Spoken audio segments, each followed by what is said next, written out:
हरियाणा के करनाल में किसान महापंचायत करने पहुंचे किसानों में मिनी सचिवालय का उन्होंने घेराव किया।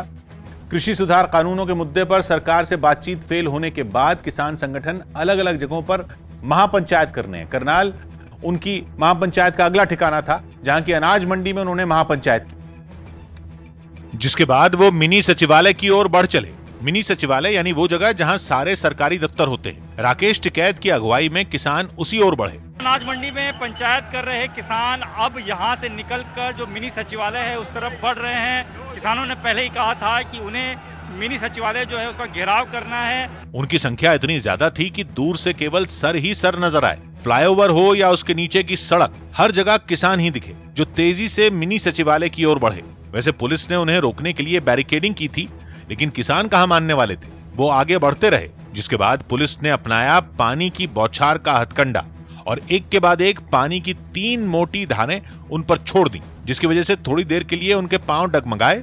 लगा कि किसान रुक गए हैं, लेकिन ये कुछ सेकंड की बात थी, क्योंकि किसान जय जवान जय किसान बोलते हुए फिर से आगे बढ़ने लगे। मतलब पानी की बौछार भी उनका रास्ता रोक नहीं पाई और आखिरकार वो अपने मकसद में कामयाब हो गए, यानी कि वो मिनी सचिवालय का घेराव करने में कामयाब हुए। किसानों ने पहले ही कह दिया था कि वो महापंचायत के बाद ये करने वाले हैं। इस वजह से हरियाणा सरकार अलर्ट हो गई थी और करनाल में धारा 144 लागू कर दी गई थी। मतलब ये कि प्रशासन ने एक जगह पर कई लोगों के इकट्ठा होने पर रोक लगा दी थी। यही नहीं, करनाल के आसपास के कई जिलों में रात 12 बजे तक इंटरनेट सेवा बंद कर दी गई थी। लेकिन इन सारी सावधानियों के बावजूद किसान नहीं माने। सौभाग्य की एक बात यह कि कृषि सुधार कानूनों पर सरकार से कई दौर की बातचीत फेल होने के बाद अब किसान अलग अलग जिलों में महापंचायत कर रहे हैं और इस दौरान कई जगहों पर हंगामा भी हुआ।